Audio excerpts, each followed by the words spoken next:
Saludos amigos televidentes y bienvenidos una vez más a su programa Diálogos Televisión que hacemos con Alan Tefelalba, director de Radio El Pensamiento. Bienvenidos a todos a esta audición. Hay dos o tres temas sumamente importantes, pero no hay duda que, como hemos venido diciendo hace mucho tiempo, Venezuela, la suerte de Venezuela está muy ligada a la de Nicaragua y estamos viviendo momentos sumamente intensos por lo que le ocurre a Venezuela y por las repercusiones en Nicaragua. Claro está, la crisis que pasa el presidente Maduro es de unas proporciones catastróficas.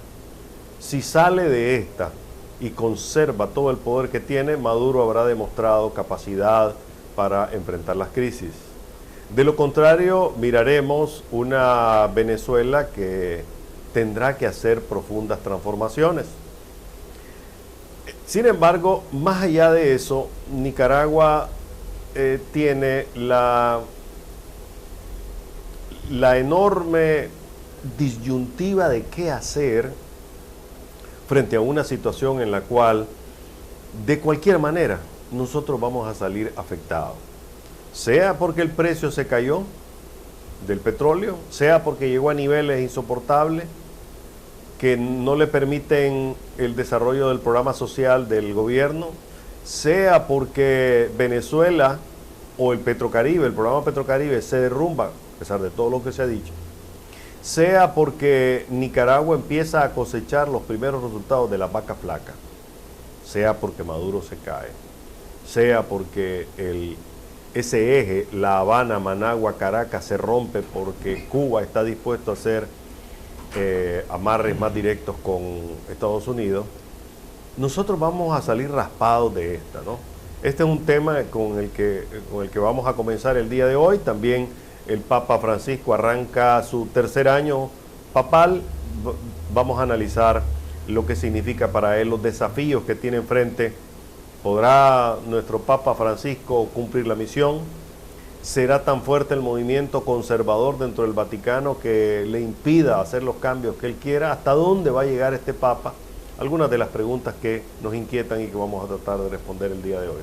Alan, comenzamos. Sí, el tema más importante definitivamente es Venezuela. El decreto del presidente de la República trae cola, o sea, no termina ahí. Se empezó con una lista pequeña de funcionarios y ya se ha anunciado que son 53, pero ¿cuál es el problema de fondo?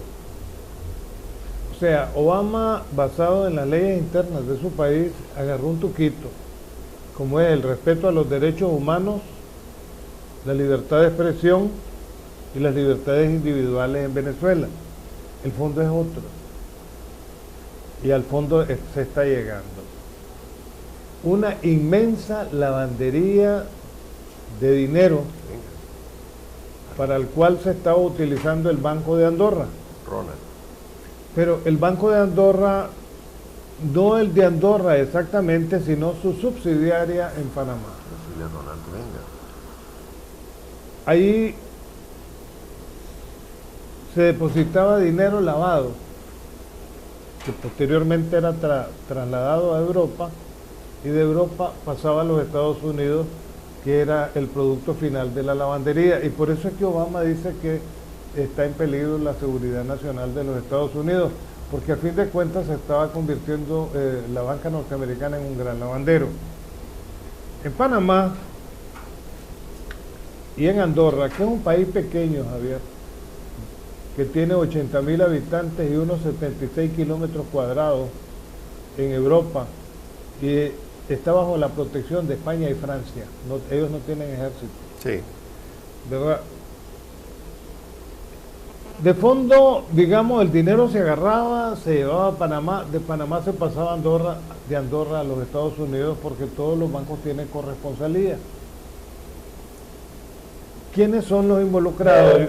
Yo pienso, Javier, de que el grupo de militares me da la impresión más de que tienen más que bien características de testaferros de alguien más grande. Sí. Yo he pensado que Maduro podría ser un hombre honrado, pero los costos del poder son altos y él ha tenido que arreglarse con los militares. Los militares están en el negocio del petróleo. Ahora, ¿cuál es la institución por donde se estaba produciendo la lavandería? Por PDVSA. En Panamá se ha anunciado oficialmente que la Superintendencia de Bancos ha intervenido ya al Banco de Andorra.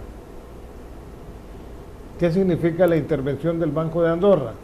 Significa también la intervención de una serie de bancos extranjeros que están establecidos en Panamá y que seguramente les van a dar seguimiento con esto del lavado de dinero. El gobierno de Andorra se ha preocupado. El gobierno de Andorra, Andorra es un país que vive de dos cosas, porque solo dedican el 2% del tamaño del país para la agricultura, del turismo, que es alpinista, y han hecho el papel de Suiza también, o sea, es un lugar para ir a depositar plata, ¿verdad? Tipo las Bahamas y otros países en el mundo. El gobierno de Andorra ha anunciado de que los depósitos de los cuentavientes de los 5 bancos que existen están garantizados, que no van a perder un peso, porque uno de los temores que existe es que se caiga ese paraíso fiscal que es en estos momentos Andorra, a donde vos podés llevar tu plata y estar segura. Ellos viven de eso. El gobierno de Obama está acusando, no solamente, porque no es una acusación al gobierno de Venezuela, de eso estemos claros, no es una acusación al gobierno de Venezuela, es una acusación a un grupo de delincuentes que se han dedicado a la actividad de lavar dinero. Está acusando a la banca de Andorra y la está acusando directamente el Departamento de Estado. Claro. De contribuir a la lavandería, pero no solo eso, Javier. Están señalando específicamente en los Estados Unidos al alto funcionario bancario que recibió mordidas de parte del grupo delincuencial venezolano para estar lavando plata procedente de PDVSA. Fíjate bien qué interesante todo esto. Entonces, a mí me ha llamado la atención porque yo no voy a poner en tela de duda la honradez de Maduro en este sentido. Pues he sido un crítico de Maduro, pero me parece que es un hombre honrado por sus características, pero para poder transar el poder tal como lo ha sostenido en Venezuela contra viento y marea, tiene que haberse arreglado con altos tiliches de las Fuerzas Armadas y la policía, que son casualmente los principales involucrados en este ilícito. Sí. Entonces, el asunto está interesante porque nos vamos dando cuenta de más cosas. Vos me contabas de expresiones de John Kerry con el Esquisto, que las vas a explicar seguramente, así como también la crisis en que puede entrar Petrocaribe. Por otro lado, la crisis se acentúa con la baja del petróleo. Yo he venido insistiendo, Javier, de que el petróleo no va a volver a subir a los precios que antes tenía, porque ahora hay otras fuentes de energía y además de eso que se está redescubriendo una forma de energía que usó Hitler en la Segunda Guerra Mundial porque carecía de petróleo, como es el petróleo esquisto, ¿verdad? Que le llaman petróleo sintético, que no es ni tan sintético. Pero el fondo de todo esto es eso. O sea, analizando las informaciones, no es agresión ni están atacando al gobierno de Venezuela, están atacando a un grupo de funcionarios. Y yo he sido una comparación hoy en Diálogo Radio. En mi casa, yo no sé qué es lo que hacen mis hijos. Sé lo que hacen adentro, pero no lo que hacen afuera. Y a lo mejor el mismo Maduro estaría sorprendido con esta lavandería. Ahora, yo voy más allá, Javier. ¿Hasta qué punto, a pesar de las apariencias, Maduro estaría de acuerdo con esto que está haciendo Estados Unidos? O si será compadre hablado, porque en política nunca termina uno de ver las cosas, porque sería la forma de liberarse de una serie de alacranes que le dejó Chávez y que los tenía ahí, ¿verdad? Entonces, al producirse la denuncia y señalarlos a estos, porque está prohibido hacer negocio con ellos, no pueden entrar a los Estados Unidos y les están congelando sus bienes, que no solamente es en bancos, sino en inversiones. ¿Verdad? ¿Hasta qué punto esto favorece a Maduro? Mira, el panorama se le ha complicado a Maduro y esta es una típica jugada, Alan, de inteligencia.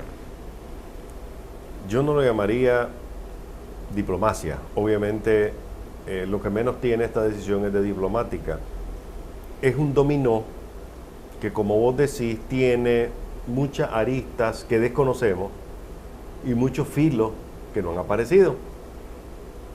Pero la situación de Maduro es complicada, no solo por la decisión del gobierno de Estados Unidos de declararlo una amenaza a la seguridad de Estados Unidos, declarado así para justificar las acciones que venían posteriormente. Además, este viernes la situación del presidente se le enredó más, porque después de todo lo que ha ocurrido, apareció muerto en una cárcel militar venezolana Rodolfo González. Rodolfo González fue detenido el año pasado como uno de los líderes del levantamiento que comenzó en febrero en Venezuela. Lo tenían bajo condena por presunto uso de explosivos, posesión de armas, incitación al levantamiento en contra de Maduro. González aparece muerto en la prisión y su hija, y se está diciendo de que se suicidó, lo cual ya sabemos nosotros que es una típica respuesta cuando no se tiene una explicación mejor que dar.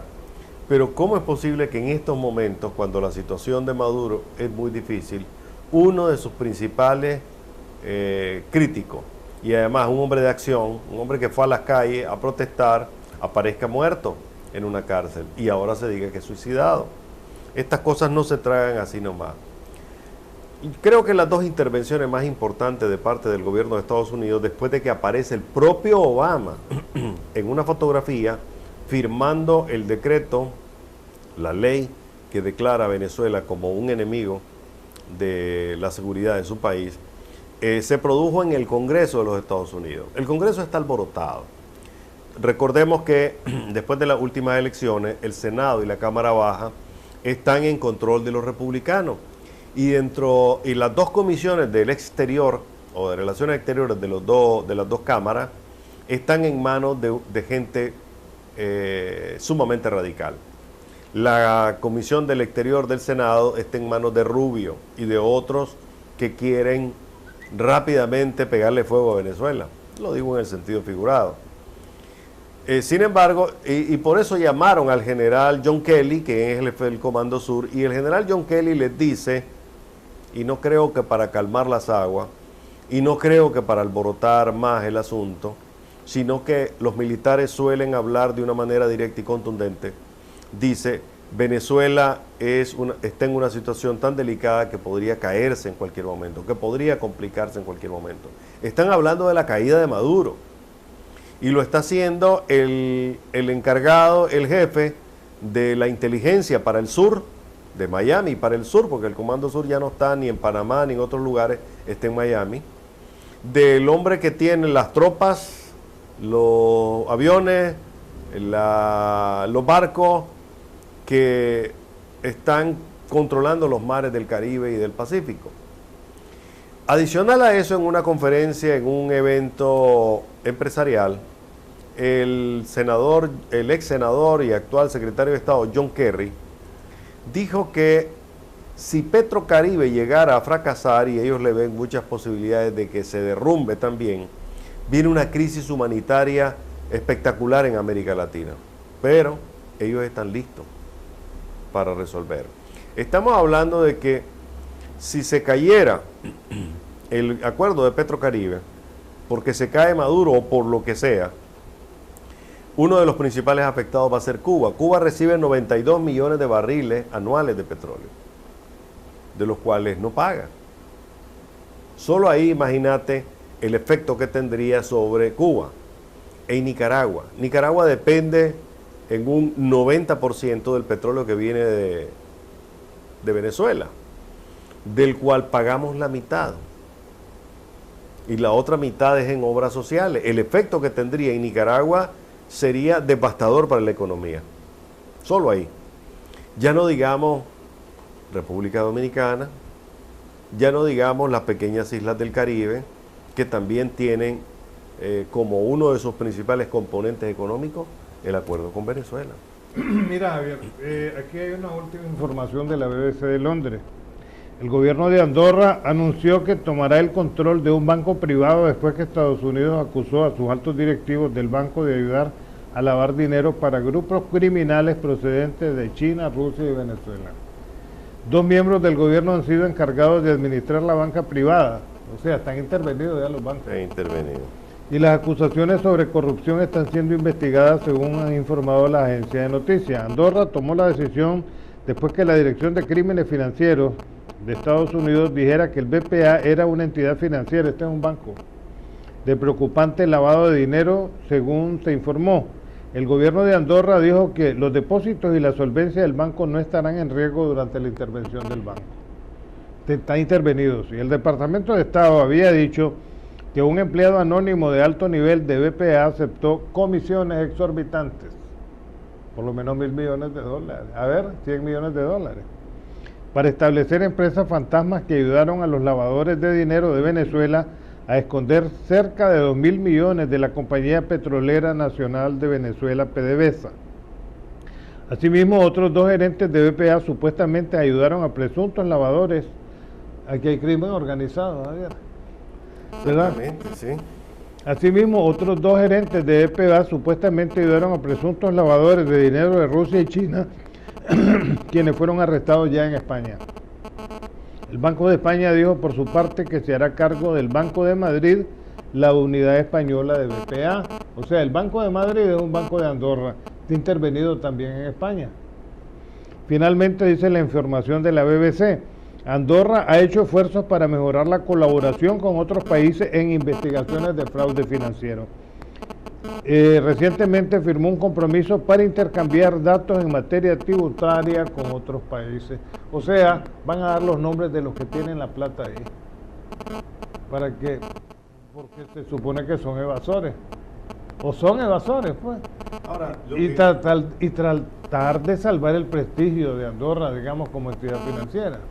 Mira, Chávez le dejó al presidente Maduro, digamos, un escenario complicado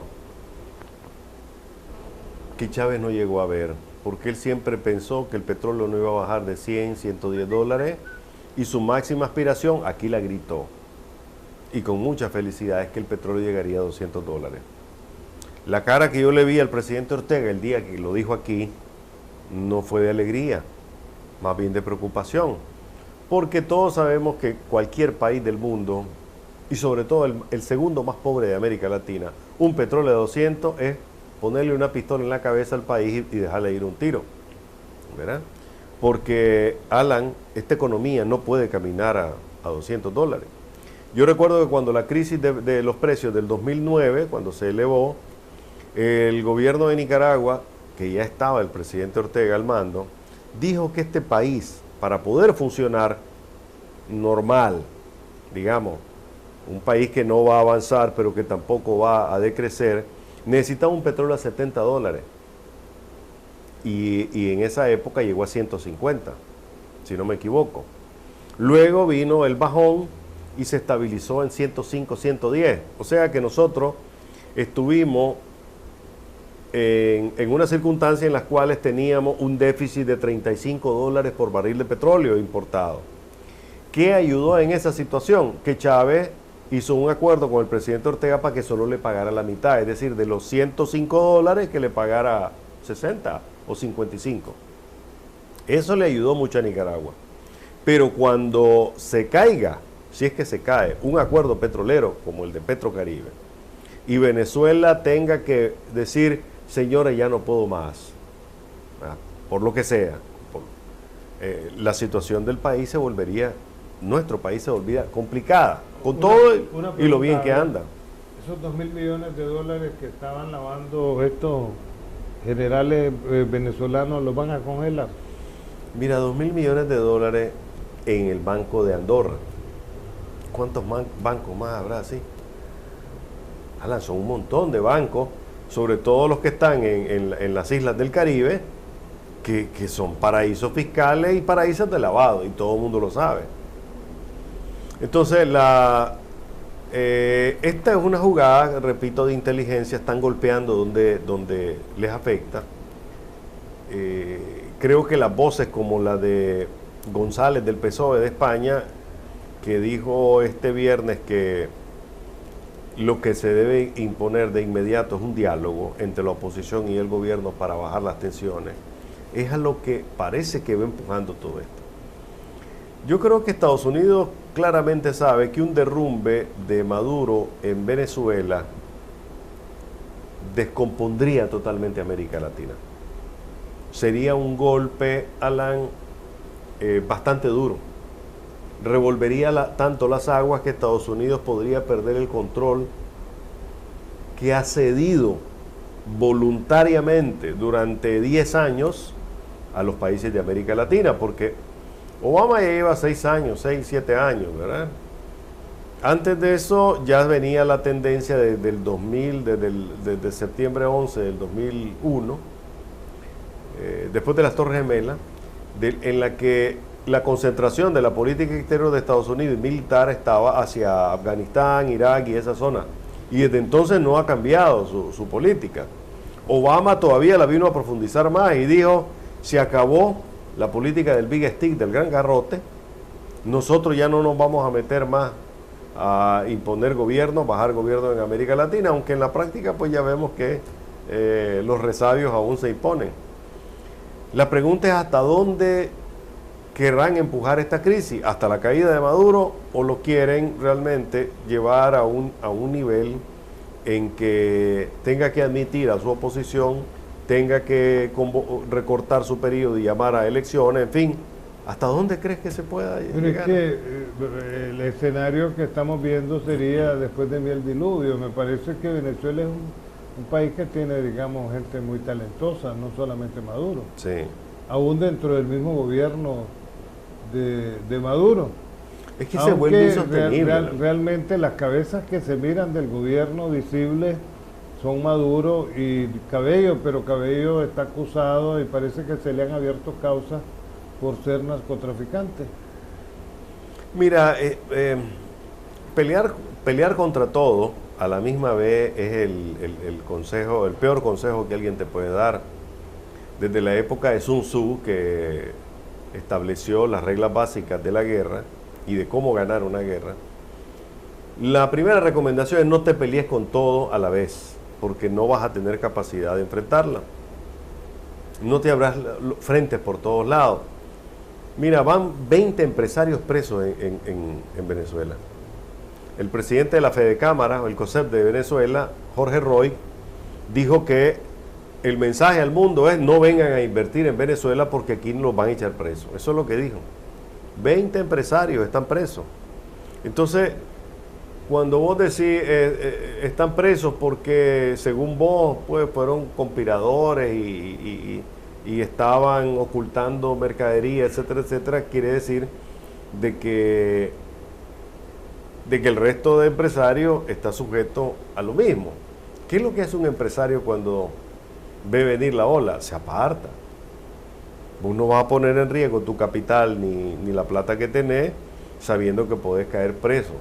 Entonces, la crisis de abastecimiento en Venezuela pues no tiene posibilidad de resolverse a un corto plazo mientras esté conflictuado con el sector privado. Javier, pero si ese dinero que se han robado, porque esa es la palabra, en vez de tenerlo en estos bancos y lavándolo y robándoselo, estuviera en Venezuela, no estarían desabastecidos, Javier. No, yo estoy claro, pero el problema de Venezuela, Alan, no es tanto el dinero. Este es un país que ha sido bendecido por el petróleo, por un problema estructural. Durante años ellos mantuvieron un nivel de vida del venezolano altísimo, gracias al petróleo, le daban todo, al punto que la gente abandonó el campo. Y cuando el campesino y el productor vieron que no les resultaba producir maíz, arroz, frijoles, dejaron de producir y entonces empezaron a comprarlo. La crisis ha llegado ya a un punto insostenible. No hay quien produzca alimentos en Venezuela. Tienen que comprarlo todo. Entonces, cuando tenés un aparato estatal que es ineficiente, que ni siquiera puede programar compras de comida en el exterior y que estén llegando regularmente y que se vendan, independientemente que ellos dicen que esta es una campaña del imperialismo para derrumbar a Maduro, la verdad es que no han podido. Lo mismo vivimos en los años 80. Javier, es que no podés administrar un país mientras estás en tus negocios y en la robadera. Ya. Entonces, y ahí caemos a aquella famosa frase bíblica, no se puede adorar a dos señores porque uno de los dos aborreceréis. O estás en el negocio o estás administrando el país. Es que eso es. Como te dije, el Chávez le dejó una situación complicada a Maduro y una de las complicaciones fue sus relaciones con el sector privado, ¿verdad? Él las ha deteriorado más, o sea, no mejoró la situación con el sector privado, no la revirtió o no las dejó en el nivel en que estaba Chávez. Hoy en día, la política de echar preso a los empresarios no me parece que sea la mejor. A los dueños de cadenas de supermercados, de tiendas, de bodegas, no me parece que sea la mejor. Esto hace, Alan, de que además de los problemas que tiene el sostenimiento de una cúpula pesada en materia de política en Venezuela, el estómago de los venezolanos está rugiendo. Y el mismo cardenal Obando, ¿te acordás que una vez dijo que el estómago vacío es mal consejero? Entonces, esto es una cosecha de años de incapacidad administrativa, entre otros factores. Ahora, de esa plata que saca PDVSA, ¿verdad? Me imagino que son dinero que se emiten traslado, cheques, etcétera, van a nombres privados, que son los estos generales que no los dejan hacer negocio ahora en Estados Unidos y que les congelaron los fondos. Por eso te decía hace un momento, y me hago yo la pregunta, ¿está congelada esa plata? Si la tienen ya en Estados Unidos, la van a tener en Panamá y en Andorra, Javier. Sí. Porque han tomado cartas en el asunto de la Superintendencia de Bancos de Panamá y el gobierno de Andorra. Y la acusación de Estados Unidos es directa a funcionarios de banqueros en Andorra. Y en este caso, digamos, de los rusos y los chinos, que son empresarios privados, Javier, que se dedicaban a la lavandería, con la diferencia de que en China los mandan al paredón a los corruptos. Sí. Ahí no pueden haber contratos como los de la alcaldía. El gobierno chino en ese sentido es severo. Mira, es que también uno no deja de terminar de reírse con Maduro, porque este jueves pasado, en un comunicado, en una marcha, él dice que él es capaz de ir a Washington, pararse frente a la Casa Blanca y decirle: aquí estoy, le vengo a dar la cara, vengo donde usted, arreglemos esto ya. Y además dice que tiene listo su discurso, que lo que le va a decir: señor Obama, vuelva a ser el muchacho que usted era en Chicago. ¿Qué será lo que tiene el negro de la canción que canta? No, pero además, mira con qué concluyó, te lo voy a leer. Mira, dijo, Stalin se parecía a mí. Mira el bigote, igualito. El camarada Stalin que venció a Hitler se parece a mí. ¿Qué mensaje tiene eso, Alan? ¿Cómo se va a comparar con Stalin? Que le estará diciendo a Obama que él es capaz de matar 6 millones de venezolanos o de rusos o de gringos, pues esas son las cosas que a veces uno no entiende de Maduro. Si se pone a dar bromas con la cara seria o es que su cerebro tampoco pues le da para producir más a esta altura. Acuérdate que él es un hombre que no tiene la preparación de Correa, Javier. Claro. Es un pobre hombre. Por eso te decía, yo hasta llego a pensar que es honrado. Yo hasta llego a pensar que la jugada le está favoreciendo, porque se va a zafar de esos alacranes. Hasta ahí llego a pensar en esto, porque en las políticas hay mucha perspicacia y suspicacia. Claro. O sea, en estos momentos, si es así, él es un ganador. Se libró de esa gente, Javier, porque esa gente realmente lo ha tenido ahí y le conviene tenerlo ahí. Y si se libra de ellos, digamos, por esta vez se habrá escapado de una mafia, que es lo que ha sido denunciado por Estados Unidos. Bueno, Alan, vamos a hacer un cambio. Tenemos que hablar sobre el tercer año que arranca el Papa Francisco. Tenemos temas internos también. Un juicio a un oficial del ejército que estudia medicina ha puesto sobre la mesa el tema si los militares pueden opinar o no pueden opinar sobre política. Tenemos también los ecos de una visita del Fondo Monetario Internacional que ha cerrado esta semana. Y por otro lado, pues la situación en Centroamérica, ¿no? hemos pasado preocupados por temblores en el país. Ya vamos a celebrar, recordar el primer aniversario de los del año pasado, en abril. Pero la liebre fue a saltar por otro lado. El volcán Turrialba está en erupción. Ya volvemos.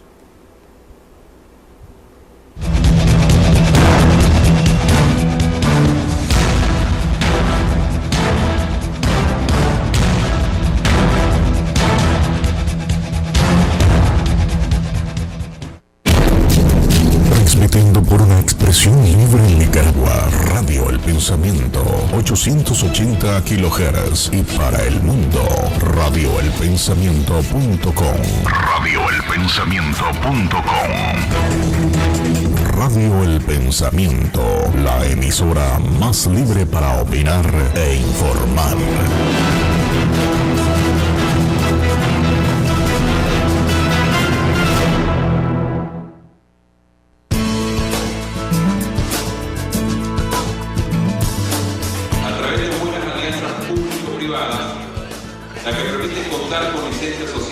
El compromiso de B2Gold en general con la comunidad es de buscar alternativas de ingreso económico que sean sostenibles en el tiempo y hacer alianzas público-privadas y con las comunidades para buscar estas oportunidades y así poder saber nosotros que hemos hecho contribuciones positivas y permanentes a la sociedad. El acopio lechero de Santo Domingo se creó con el esfuerzo, ¿verdad?, de un grupo de productores que nos organizamos desde hace más de 2 años, ¿verdad?, y fuimos a gestionar ante la empresa Desminic B2Gold para que nos apoyara con el sueño que teníamos los productores en Santo Domingo de construir un acopio lechero para poder comercializar nuestro producto, que es la leche, a un mejor precio.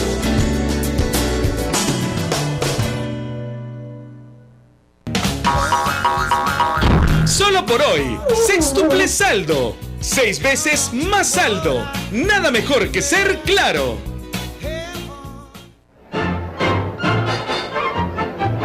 Intrépido. A mí tome usted champaña de la viuda. Pues ya encontró marido. Gracias, Toño. Arriesgado. Un momento. Sincero. La parte de arriba tuve que recortársela de plano porque ya se le notaba mucho lo deshilachado. En cambio, la parte de abajo quedó mejor. Esa quedó peor, padre. Te hará reír a más no poder. Así, fíjese. El 1, 2. Ahora hacia abajo, se descubre hacia abajo. Le van a dar, hombre, no tamento, hombre.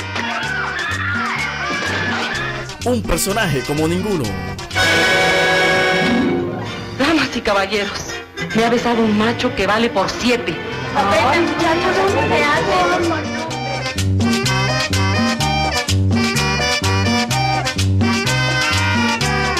Cine de Cantinflas, todos los domingos, 2 de la tarde, solo aquí por RTV, el canal de los estrenos. Nicaragua es la tierra de los nicas. Nicaragua es la tierra que nos vio nacer, la que nos inspira para ser cada día mejor, a luchar por nuestros sueños, orgullosos de gritar al mundo, yo soy nica. Ser nica es amar a los demás. Ser nica es saber que aunque todos seamos diferentes, lo que nos une es nuestra identidad. Yo soy nica. ¿Y vos? ANF, ayúdanos a construir un futuro mejor. Tú Claro todo el verano vas a tener a la mano, pues con tu smartphone prepago las redes sociales tienes ilimitado. Por eso mismo traemos esta guía, pa' que no subas al Facebook tonterías. Unos consejos de redes en verano te harán famoso como a Messi y a Cristiano. Selfie con la reina de ahí, WhatsApp de que ya me aburrí. El tema de verano es un hit. Con Claro prepago redes ilimitado. Miren los 2 meses de gym. Con lentes bajo el sol me dormí, echándome el colazo en jet ski. Con Claro prepago redes ilimitado. Volvete el hit del verano con Facebook y WhatsApp ilimitado. Contratando tus paquetes de internet, marcando asterisco 555 numeral opción 1. Con Claro prepago redes ilimitado. Claro que sí.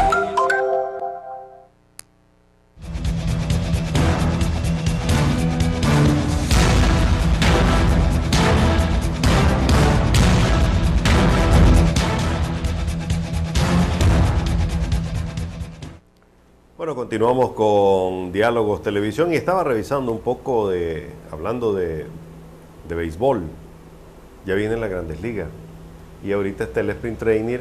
Ayer el jueves me encantó, Alan, que vi a este muchacho que se lo llevó Kansas, lo tiene en prueba, Cuthbert, que es uno de nuestros jugadores de las Grandes Ligas, de la primera división y de la profesional.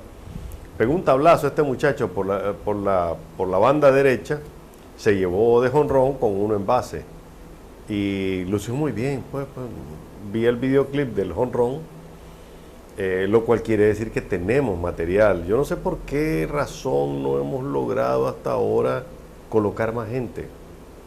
A propósito, para cerrar el tema venezolano, se fue la academia de Seattle, se fue a la Dominicana porque ya no aguantan pues las presiones en ese país. Una de las noticias, además de lo de Cuthbert, es que A-Rod pegó esta semana pasada su primer jonrón contra Boston, además, ¿verdad? Boston le termina ganando. A los Yankees no le ha ido mal este año en el Spring Training, ¿verdad? Y Boston ya está reaccionando, se le ha visto muy fuerte, así es que veremos exactamente en qué termina esto. Van dos superestrellas, que Sí. es el papi y el osito panda. Exactamente, ¿verdad? Yo creo que va a ser una temporada de mucha intriga, de mucha pregunta, porque el dominio del oeste con San Francisco ha sido claro en los últimos años. El gran reto es, Boston va a despegar, ¿será suficiente A-Rod para que los Yankees despeguen? Estos Yankees están totalmente transformados, no tienen nada ahorita, pues. ¿Verdad?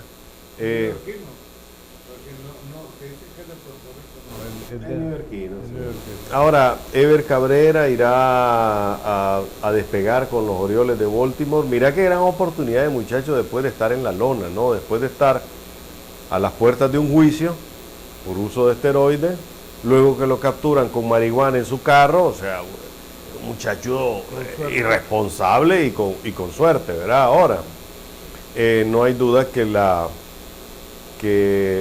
paguen $2.4 millones más bonos. Estás hablando de que probablemente el manejador de él se va a quedar con la mitad.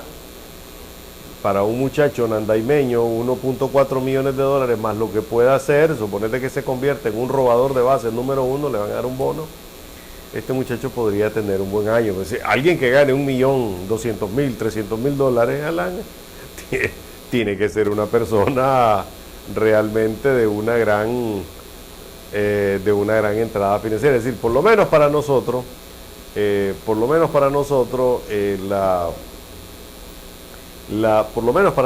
la situación va a ser bastante agradable, pues, ver a Ever Cabrera recuperándose, ver también a este muchacho Cuthbert, ojalá haga el equipo con Kansas City, y los otros dos nuestros pitchers, a ver qué tal les va. Alan, esta semana conocimos un pronunciamiento de la Conferencia Episcopal de Nicaragua en la que la conferencia golpeó la mesa con algunos temas. Por ejemplo, le golpeó la mesa a la sociedad. Dice que estamos dormidos, que sencillamente no reaccionamos ante los problemas. Insistió en el tema del canal interoceánico, que volvió a hablar, y esta vez lo subrayamos, Alan, los obispos dicen que hay grupos armados. Lo dicen claramente, hay grupos armados, ¿verdad? Y luego hay un mensaje duro al gobierno en materia social. Como siempre, el gobierno nunca responde a estas cosas. El presidente del COSEP dijo que no lo había leído y que cuando lea lo va a comentar, y eso ya casi una semana. Los obispos hablaron, pero no hay ecos. Nadie les respondió, confirmando que nuestra sociedad está tan dormida que ni siquiera con una entrada de 220 voltios como el que acaba de poner los obispos, pues reaccionamos. Me decía un empleo público a mí, una señora, vamos a protestar, don Alan. el día viernes. Vamos a protestar, me dice, porque sancionaron y congelaron fondos de un grupo de millonarios. Sí, te digo. Sí. ¿Y qué tenemos que ver nosotros? ¿Verdad? Ni siquiera me dicen es contra Maduro, sino contra un grupo delincuencial. Yo quisiera que esta protesta fuera, me dice, por el precio alto de la energía, por el precio alto de los combustibles y de la comida. O sea, vamos a ir a protestar por un grupo de ricos que les congelaron los fondos después que se robaron la plata. Pero los problemas de nosotros son estos, que acabo de contarle. Me dice el señor, de verdad, que va a ir a la manifestación, o va a estar en la manifestación. Yo pienso que tiene razón, pues. O sea, somos candil de la calle y oscuridad de la casa. Bueno, ahí tenemos uno de los puntos fundamentales de esta situación, ¿no? La distracción. Yo creo que ya a esta altura, Alan, ya no podemos no solo decir que el presidente Daniel Ortega es un hombre sensible a los problemas internacionales, que al final se volvió guevarista, cuando Che Guevara dijo que un revolucionario es aquel capaz de sentir los problemas y el dolor de la sociedad en cualquier parte del mundo. Ese es un revolucionario. Y eso lo llevó a combatir en África, eso lo llevó a otras partes del mundo hasta terminar tirado en una mesa, su cadáver tirado en una mesa de cerca de la quebrada del Yuro, en una escuela, si no me equivoco, ¿verdad? Pero de eso, a esa época de la guerrilla romántica, ¿no?, que Regis Debray se encargó de pulir desde el punto de vista intelectual, a la actualidad hay un mundo de diferencia. El presidente Ortega no es un Che Guevara, ni tampoco es una persona que deba estar preocupado por los problemas de 50 personas o de un gobierno que puede resolver sus problemas con Estados Unidos. Es que no es el gobierno, fíjate bien, Javier, que ellos no están acusando al gobierno, están acusando a un grupo de delincuentes que ha estado sacando plata de PDVSA y lavando la plata. Pero cuando hablas de sensibilidad, ¿cuál sería la sensibilidad del comandante Guevara, quien admiro tanto, digamos, al ver la pobreza de este país con una luz tan cara? ¿Cuál sería la sensibilidad del comandante Guevara al ver que el diésel y la gasolina aquí son los que suben los precios de la comida y que la gente ya no come casi? ¿Cuál sería la sensibilidad del comandante al saber o identificar a un grupo élite enriqueciéndose de un pueblo empobrecido y harapiento? Yo quiero ser claro en esto. El presidente Ortega tiene mucho que agradecerle a Venezuela, ¿verdad? Él, su partido. Creo que Nicaragua tiene que agradecerle también a Hugo Chávez, porque después de todo, Alan, el contrato venezolano, que ha sido víctima de corrupción, también le ha ayudado a crear un colchón en años duros en la parte social. Eso está claro, ¿verdad? Pero, Alan, estamos ya entrando a una etapa en la que esto hace crisis, esta situación hace crisis. Tanta crisis que la ayuda que el contrato petrolero significa para Nicaragua y que ahora las circunstancias internacionales hacen que sea más beneficiosa la posición de nuestro país por el precio del petróleo, se le esquilme, se le reduzcan los beneficios que podríamos tener, ¿no? Después de 6 semanas de subir el precio del petróleo, del precio de los combustibles, mientras el petróleo caía, llegó una semana en la que nos van a dar 1 peso o 2 pesos por galón de rebaja. Luego no sabemos, posiblemente tengamos 4 o 5 semanas de incremento.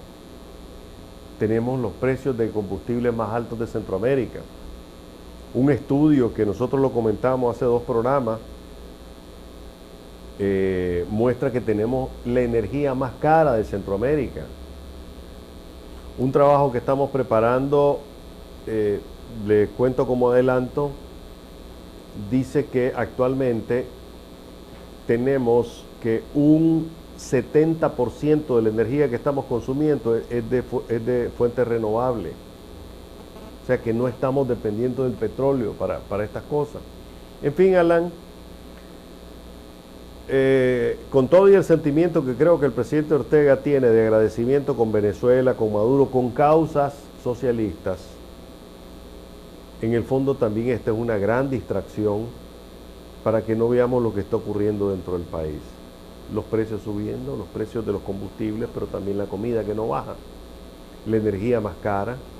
Es decir, este país necesita ahorita alivio y el gobierno está dispuesto a darle entretenimiento, marcha, conciertos, programaciones en sus canales de televisión que adormecen. Estamos hablando de telenovelas, más nota roja, cero debate de lo que está ocurriendo en el país. En fin, no hay duda, Alan, de que la situación de Nicaragua es sumamente delicada, especialmente para los más pobres. El informe del Banco Mundial de esta semana confirmó que el 37% de los nicaragüenses viven en pobreza extrema. Le llaman ellos miseria crónica o pobreza crónica. Y lo crónico ya sabemos qué es, Alan. Lo crónico es lo que no tiene cura. Hay cánceres que son crónicos, no tienen cura. Hay enfermedades que vos las contraes y no tienen cura. Eso es crónico.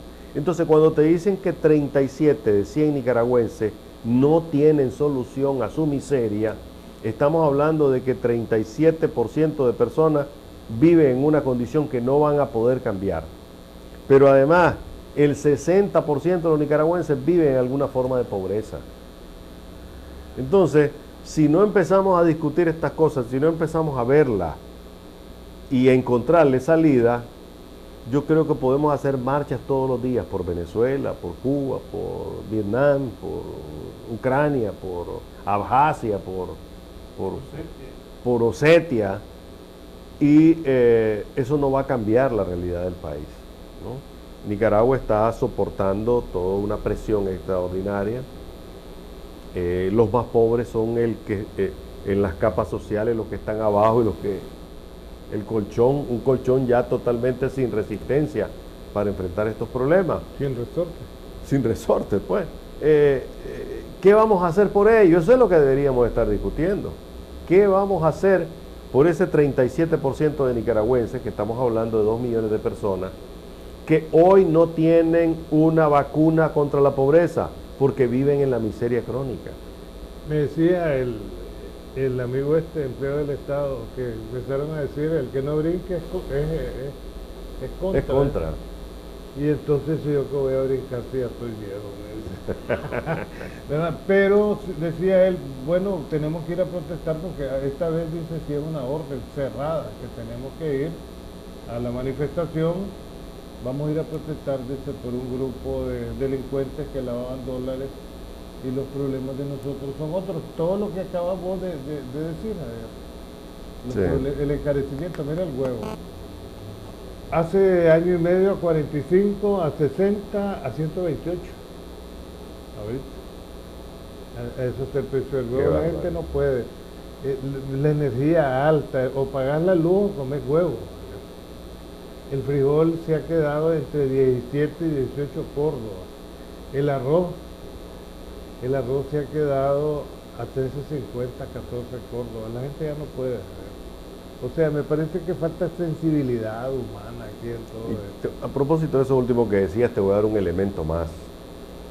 Esta semana, y nosotros lo destacamos por la trascendencia, Alan, el Ministerio de Salud de Estados Unidos y otras agencias advirtieron que en 4 estados de los Estados Unidos explotó una epidemia de gripe aviar agresiva que afecta al humano también.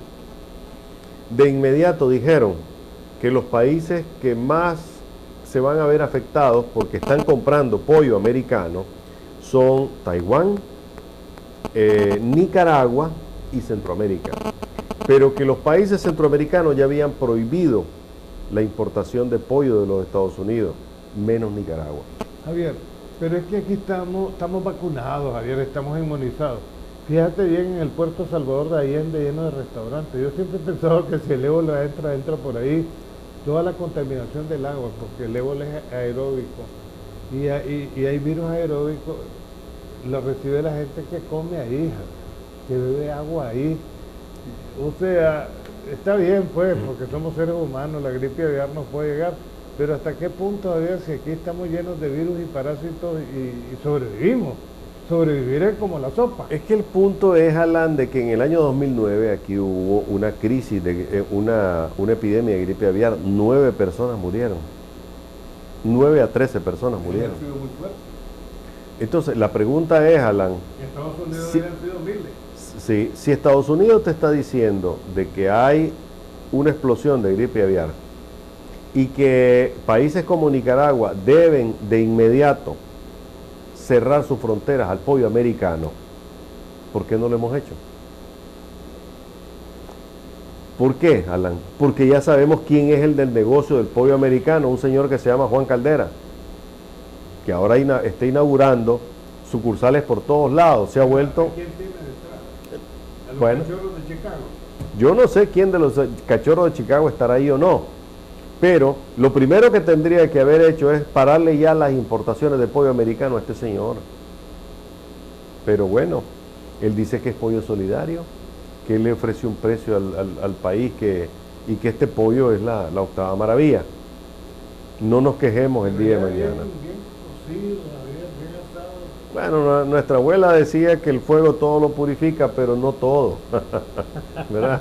Hay cosas que no te las puede purificar el fuego, ¿no? En todo caso, Alan, yo creo que mientras distraemos la atención de la sociedad con marchas, con ferias, con un montón de cosas, los problemas están ahí. La gente sigue muriendo, la gente sigue teniendo problemas, la desnutrición se sigue profundizando, la gente ya no aguanta, su salario no le da. Mientras tanto, pues aquí salimos a protestar por 50 venezolanos. No por el gobierno, porque yo no sé por qué Maduro se siente aludido. Si es un grupo delincuencial al que han ubicado con nombre y apellido. Claro. Y la protesta es por ellos ahora. Finalmente, en los 2 minutos que nos quedan, Alan, el Papa inicia su 3er año. ¿Cuál crees vos que es los desafíos que va a tener? ¿Realmente este Papa va a poder llegar a cumplir sus metas? Tengo miedo que lo maten como Juan Pablo I. ¿Verdad? La mafia intentó protegerlo, fíjate, según la película de Al Pacino. Sí. Y no lo pudo proteger. La verdad es que él ha hecho muchos cambios en una iglesia donde se juegan grandes intereses. Tal vez recordamos a aquel obispo alemán que como se dio a hacer una casa de muchos millones de dólares, le quitó el obispado. Él ha querido predicar con el ejemplo y eso es malo. Porque también en el Vaticano hay una mafia. Así es, y el Papa está peleado con la mafia napolitana y la calabresa. Les ha dado duro, ¿verdad? Y eso también lo pone en una situación, o sea, un enemigo más. Pero el secretario de Estado del Papa que tenía Benedicto lo sigue teniendo, o sea, este era el promotor de los cambios. Yo creo que aquí hay muchos desafíos que tiene nuestro Papa Francisco, que goza de mucho cariño, porque es un hombre jocoso también, convierte situaciones a veces en un humor que relaja los momentos tensos, pero es un hombre directo. Sus mensajes sus mensajes han sido directos, pues, y han calado en el corazón del mundo. ¿Vos que investigás tanto, Javier? El otro día estaba viendo un artículo que se publicó, ¿por qué el Vaticano tiene tanto interés en explorar el universo? Y la posibilidad, no es la posibilidad, la existencia de planetas habitados, ya sea en esta galaxia, otra galaxia o aquí mismo en el sistema solar, porque ahora se habla de 2 planetas, o sea, la iglesia ha evolucionado, pero por un lado se conserva el conservadurismo Y por otro lado, la evolución. No es esta la iglesia de la época de Copérnico. O sea, ni están pegándole fuego a los científicos. En conclusión, a este Papa solo lo para una bala o un veneno, ¿verdad? Un veneno como Juan Pablo I. Bueno, esperemos que no ocurra eso. Él está en las manos de Dios y está bien protegido. Bueno, llegamos hacia el final del programa. Gracias a ustedes por habernos acompañado. Los esperamos como siempre la próxima semana.